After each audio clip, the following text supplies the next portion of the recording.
The next game we're going to talk about is a game called Shadow Hunters. Shadow Hunters. It's designed by Yasutaka Ikeda.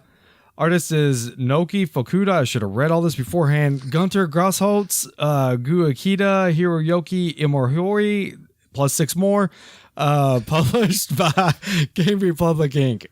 Z-Man. Z-Man. Like, yeah, sorry. Yeah, I think it was originally a Japanese game, and then it was localized by Z-Man here. So Shadow Hunters is a social deduction game with a little bit of a fighting element going on. Matt, you got a picture up? Because you haven't played this. No. So and did you have a chance to look it up? No, I did not. I got the pictures here on Boardgamegeek. Fair enough. He's going to learn with you guys. Here we go. So basically Shadow Hunters has a board and you have 6 spots for cards. These are locations. Each one is in a set with another card, but they're randomized. They're the same 6 locations, but they're in pairs of 2 basically on this board.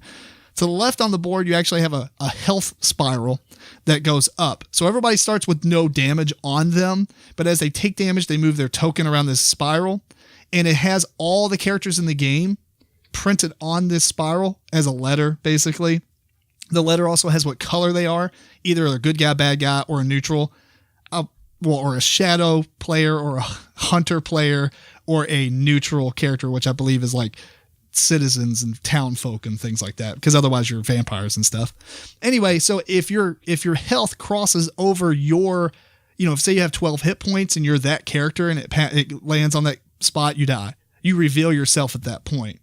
But otherwise, people are like watching you move your health, and if it goes over that spot, you're like, he didn't reveal himself, so he's not that character. That's kind of some of the way that you're deducing. Okay. Anyway, so like I said at the beginning, or like I was getting ready to say, at the beginning of the game, you get you shuffle out those 6 locations. Those locations just have numbers on them. So when you roll a dice, you roll a 6-sided die and a 4-sided die, and you add it together, and that's where you move to. I guess I probably should say you get a character at the beginning based on the player count, and it's like so many players are shadow players or bad guys, so many players are good guys, so many players are neutral. For the most part, if the shadow players kill the hunters, they win the game, because you know how many are in the game. I think like in a 6-player game, it's like 2, 2, and 2. Okay. So they try to kill all the good guys. The hunters are trying to kill all the shadow players. That's pretty much their winning condition. I think the shadows have a secondary winning condition if they kill 3 of the neutral characters, but that only happens in a 7-player game because that's the only 3 neutral. Otherwise, you only have 2 neutrals anyway. Right. So it's never a winning condition. The last thing is the neutral characters all have their own winning objective. So they might say like, you want to be the first to die kind of idea. Interesting. Okay. It doesn't mean you win the game solely. You win and then everybody else keeps going, because I think, I'm pretty sure that character doesn't win the game by himself, but it keeps going until the shadow or the hunter team wins. The neutral characters kind of have their own winning objectives. Some of the other ones will have like, you want to help out the hunter team, but the shadow, I don't remember they have their own stuff. Anyway, each of the characters also have a special ability, but in order to use it, you have to reveal yourself, which is great because you might want to hold off until a bunch of people kind of get who you are anyway, and then reveal yourself and use that special ability. Sometimes it's a single use, and sometimes it's a passive that happens all the time. Because some of the characters have a lot more hit points than others. So if you have less hit points, you probably have a cooler special ability that is a repeatable. Whereas the people have tons of hit points. They're in the game longer anyway, so they have like a once per reveal, Mm-hmm. Anyway, there's 3 decks off to the side. There's a white deck, a black deck, and a green deck. They have terms. It doesn't matter. What you do on your turn, the first thing is you have to move. You have a character color. So I've got a board in front of me that's blue. I have my character card face down on that board. It shows that I'm the blue player. There is a token on the damage track that represents me. That's a blue, it's a cylinder. And then I have another cylinder that's blue that moves around on those 6 cards. So when I roll, the first thing you have to do is roll the dice and move. So I'll roll a D6 plus a D4, whatever the number is. Like I said, those 6 cards have all combinations of that 2, the D6 and the D4, which is what, 2 to 10. So there's 2 to 10 stamped on all 6 of those cards. You move to that spot. You can't ever stay in the same spot. If you roll a 7, you get to choose which card.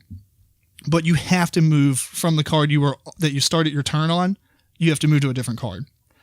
When you move, those 6 cards actually have different abilities. There's for the most part, the black card allows you to draw from the black deck, the white one from the white deck, the green one from the green deck. There's a purple that allows you to pick which deck. And then the last 2, one is like you heal or damage somebody, and the last card allows you to steal an equipment card that's face up from another player. That's pretty much all those things. The white and the black deck pretty much have similar cards. There's equipment that will immediately get played in front of you, and it's passive, and it's a power, and it takes effect the whole time you have it. Interestingly, by the way, one of the neutral characters is if you have 6 equipment cards, you win the game. That's another example of the individual neutral characters. There's also single use effects, but they happen immediately. So like sometimes they're like dynamite. You draw it and you play it, boom, it blows up people. After you move, the last thing is the green deck, but I'm going to come back to that in a second. After you move, you have the option of attacking somebody. In order to do that, you can only attack them if they're on the same area that you're in, which is the pair of cards that you're on. So either the location card that you're on or the one that's in the same white square as you. So you can attack back those 2 spaces. Unless you have an equipment card that has like a gun or something, then you have ranged, and then you get to attack the other locations as well. Simple. The way you fight is you just roll the 2 dice, and the difference is how much damage you do. So if you roll the D4 and it lands on 4, and you roll the D6 and it lands on 2, it's 4 minus 2, you do 2 damage. The only way you can do 0 is if you roll the same number. That's pretty much most of the game, other than the green cards, which are probably the most important, at least for like a portion of the game. So what happens is when you draw a green card, it's going to say something. It's going to say, if you are Shadow or you're a Hunter, lose a damage or take a damage. Otherwise, do nothing. There's all kinds of these. I'm just giving you one example. Mm-hmm. When you read this, you see it. Okay, if you're a Shadow or a Hunter, Shadow or a neutral, take a damage. So what I'll do is I'll pass it to somebody face down, like I'll pass it to you, Matt, and you pick it up and it reads the same thing. So if, say you're a Shadow player, I don't know this, but you're a Shadow player, you move your damage up and you discard that card face down in the pile. So now I know that you're either a Shadow or a Hunter, or sometimes those green cards have other stipulations. So the point is you deduce a little bit of information, but it doesn't give you the result in such a clear way. Right. Even then, you don't know what character they are. So you don't know how many hit points they take till they die. You don't know what their special power might be, etc. Anyway, that's kind of cool because then you can start talking about it. He took a damage, so he's probably Shadow or Hunter. That's not what the card said. Yeah. Because only you 2 saw that card. And you don't get those green cards all the time. You only get them when you land on 2 of those locations. The green location to draw the card or the purple to pick that card. Because you get to pick whatever card. Anyway, gameplay just keeps going around until basically one side gets the winning condition and wins. So first off, before I even tell you what I think, just knowing how the game plays and seeing the pictures and stuff, what do you think? It reminds me of a better version of that bootlegger game we played. Bootlegger? Yeah, wasn't that the game where... At Lexicon? Yes. Where you had the different locations and we were trying to deduce like who was on... what team, yeah. Yeah, what team they were on and stuff, which I didn't care for, but this sounds a little bit, more fun with the... I guess with the... It has the track and everything to kind of, it's going to push you into openly revealing yourself eventually. Right. And at that point, stuff just goes crazy. Right. So, I mean, yeah, it sounds pretty interesting. The couple of things I really like about the game is, one, social deduction. Yeah. I figured this would be up your alley because of that. The second thing is it's social deduction with a way that, there's not a lot of arbitrary, like, decision making just based on conversation. You can't, it's really hard to persuade somebody in this game unless you're trying to persuade them and you have some details. But the game also trickles down the details rather than like giving you ways to just immediately find out who they are and you're trying to convince other players. Right. And I know sometimes you've complained about other social deduction games that kind of like just make everything stagnant and you don't know where to start from. Well, this is pretty much giving you he took a damage. Well, the card said this. No, it didn't. Yeah, right. There is a variable to the game, or a variant where, because if you play with a lot of players, honestly the game does play better with like 5+. I think it plays up to 8. Is that what it says? Yeah, I think so. Yep. The more the merrier, dude. The game actually gets better the more players you have. And 8 is great too. I mean, it might just be a little longer of a game, obviously, right? But it's just so many more people. Because like the problem with like playing with like 5 players is depending on what neutral characters get passed out, they might make the hunters a little bit easier because they have basically extra hunters on their team, right? Or etc. Anyway, more players, the better. And like I was saying, I like that trickle down information. I kind of lost what I was getting ready to say, so we'll move on. Oh man, the variant is that you start the game and everybody grabs a green card and immediately plays it. So everybody has one piece of information to start the game with. Okay, yeah. And for the most part, the green cards are pretty similar in power. It just depends on who you are when you get it. Whether if you take a damage or not, kind of deal. Right. And there's other things too. It might say like if you're whatever faction discard an equipment card, it's not always damage and things like that. And sometimes it's a little bit more than that too. Because it's like, or you can do this kind of idea. Or some of them are if you're these specific people, do this. Gotcha. So they may not narrow down exactly what faction you are, but they'll narrow down maybe to 4 or 5 characters throughout the 3 factions. I assume is the neutral the villager of this game. Yeah, because like the civilian, I guess. Yeah, and there's usually always 2, I believe. I think maybe in a 5-player game there's 1, but there's a chart in the book. And for the most part, the hunters are like supernatural powers. Right. The shadows are very demons, like vampires and stuff like that. And the villagers are all the neutral characters. Well, I was going with the everyone's always a villager. Like if they're one of the bad guys, it's like like in One Night Werewolf, where everyone just claims to be a villager. Yeah, everyone claims to be a villager. Is it kind of like the neutrals? No, actually, it's really weird because no one tries to claim a side. They just say they're helping you. It's kind of because like you might be a villager, but you're helping the shadow players for reasons. Like, for instance, when one of the games we played, like they were helping me and I was like, why is he helping me when he just killed that guy? And all he needed was all 6 equipment. And so my buddy that was on my team, he took all the equipment from him.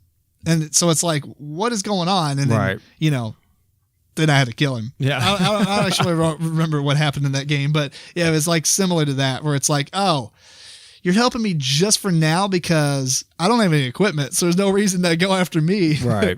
Kind of idea. So, but I like the fact that it's like a social deduction game and it has combat. Mm-hmm. And the combat's very simple, but some of those cards are really fun, dude. Like the vampire special ability.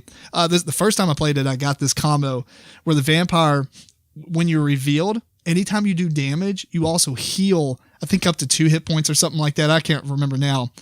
But I had I drew a sword, and the sword, what's interesting about it is attacking is optional. Remember, you have to move and then and do what the location is, but then the attacking the player that's like on the same area as you or whatever, that part's optional. You don't have to attack, so you don't have to kick your friend in the face, even though you don't know if he's your friend yet. Right. But I got a sword and it says you have to attack every turn, but you roll a d4 and immediately do that much damage. So you're always doing damage. And so I was always healing. So that was pretty fun. Little combos and stuff. Cause I'm like, man, I really don't want to reveal myself, but I could stay alive. Right. Cause they got to kill me regardless. So that's what's cool is because, One Night and things like that, you kind of just point at people and they have to be out. But in this actually have to play a game to do it. You actually have to kill them. Right. Yeah. So like you might know who they are, but they're still him and their buddies are like, tearing you up. So okay. Pretty fun game. The only weird thing is the version that came out, I don't know if this is the first printing or not, but at least this one included an expansion. And all the characters are like labeled A, B, C, D, E, F, G, whatever. So that when they printed them on the board, it was just a letter with a color. So, player B is, whatever the character is or whatever. Okay. Because it's not necessarily that the specific character name. Maybe it has the name on the board. I don't remember. Do you have the screenshot? Yeah, they had some pictures of characters. Well, specifically the board and like the names on the health spiral. on the Hell Spiral. Because I don't remember if it had the name beside it, like Vampire or whatever. That's the only one I can remember the name of. Yeah, right I now. definitely see the letters on the cards. Yeah. But while you're looking that up, the expansion comes with 10 extra characters, which is the exact same amount as the base set, but you replace them. So like there's another A and there's another B and there's another C, but you have to go through all this like clunkiness to kind of include them in the game. Right. So you either play with that set of characters or you play with the original set, or you take and make 10 decks basically. Each deck's 2 cards, both the A's, both the B's, etc., and pick one from each and then shuffle all that up.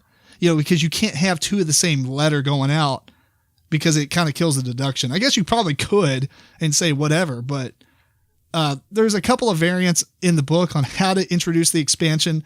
I'm glad it's there because playing with the same 10 characters, does get kind of stale. Because some of their abilities, one of them is actually pretty cool because if on those green cards, you can pretty much lie. So that's pretty neat. But other than that, man, this game's fantastic. I really like it. I don't think it's going to be like incredibly high up on my list of games. Oh, look at that. Yeah, they do have names and it goes with the letter that's in the circle. So like B is Bob, E is Emmy. Gotcha. U is unknown, C is Charles. So yeah, they did have kind of names. Yeah. Okay, cool. And I think that the characters that they had in the expansion they start with the same letter, but different name. Gotcha. Yeah. Anyway, we'll get you to play this, Matt. Yeah, that sounds like fun. I look forward to that one. Yeah, it kind of gives me this bang the dice or bang the card game style. I was actually I was going to say it kind of does sound like Bang the Dice Game or Bang, right? Bang. In general, and but without the suck. No, well, I haven't played Bang. I'm just going off the dice game, the dice game joke. Yeah, Matt does not like the game. I think the difference is like. The game is so fast, there's no time for the deduction for the most part. That might be part of why I don't care, because it is kind of fast. It's like, what was the even point of trying to deduce who you were? Exactly. By the time I even had a slight thought of who you were, it's over. Yep. And to keep this conversation relevant, Bang is almost too long, and Shadowhunters seems like it's in the middle, and it's doing the best of both worlds. Gotcha. So, very fun game. I'm glad I picked it up. Yeah.